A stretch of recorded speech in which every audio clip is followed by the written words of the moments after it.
तो आप सबसे पहले तो फर्स्ट एड इस हीट स्ट्रोक से कैसे बचा जाए, इसके बारे में हमें प्लीज़ गाइडलाइंस दें। अच्छा देखिए, जब हम हीट स्ट्रोक की बात करते हैं ना, तो हमारे पे दो टर्म आती हैं, हीट स्ट्रोक और हीट एग्जॉस्शन।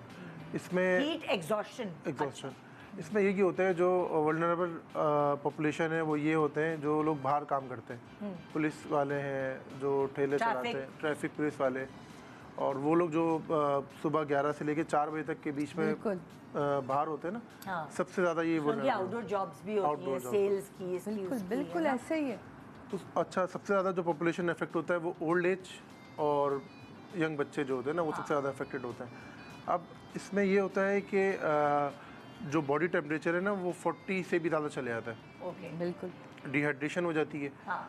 यहाँ तक तो हम इसको हीट एग्जॉस्शन कहते हैं। लेकिन अगर आपको कन्फ्यूजन होने लग जाए, आपकी मेंटल स्टेटस में चेंजेस आना शुरू हो जाए, और कन्फ्यूजन किससे कि लाइक रास्ता भूल गए, चक्कर आ रहे हैं, या जो याद नहीं आ रहा क्या करना है, दर्द भी होता है, सर में दर्द से शुरू होता है। अच्छा। और जो फिर वो होता है ना, वो आपको कन्फ्यूजन स्टेट हो जाती है, आपको पता नहीं चल रहा होता क्या हो रहा है।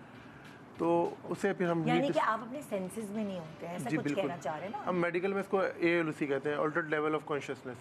थोड़ा क्लियर बोलेंगे please. Altered level of consciousness कहते हैं उसको, मतलब आपका जो कॉन्शियस लेवल है वो बिल्कुल डाउन हो जाता है। ओके। तो इसको हम हीट स्ट्रोक कहते हैं। अब हीट स्ट्रोक में एक जनरल पॉपुलेशन को क्या करना चाहिए?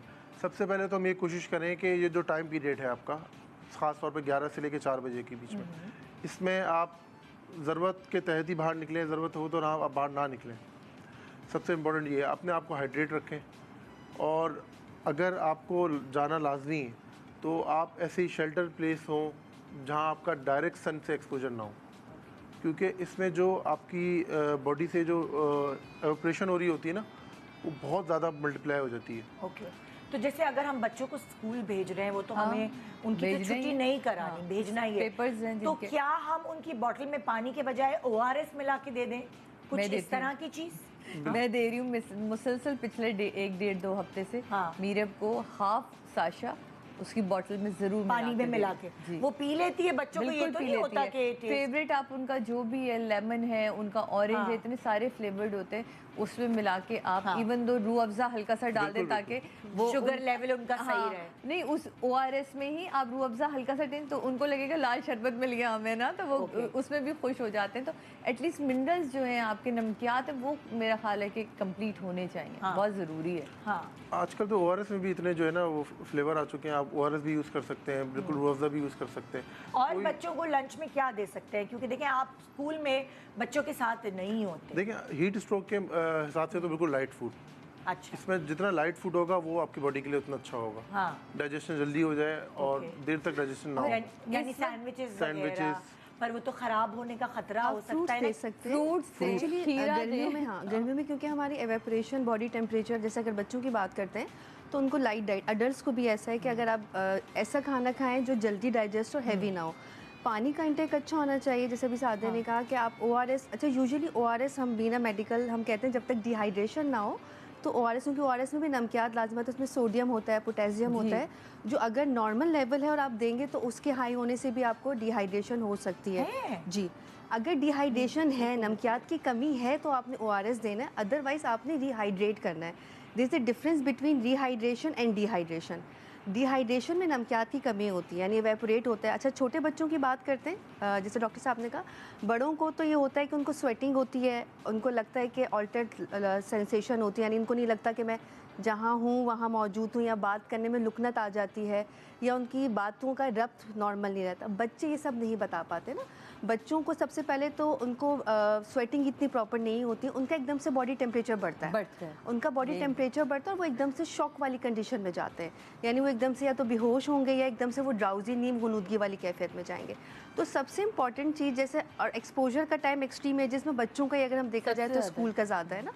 और इसमें ये होता है कि हम, जैसे हम कहते हैं, बच्चों का जो ब्रेक टाइम है उसको ऐसा करें कि आउटडोर के बजाय इंडोर ही रखें, बच्चे बाहर एक्सपोजर्स में ना जाएं, एक्टिविटी ना करें।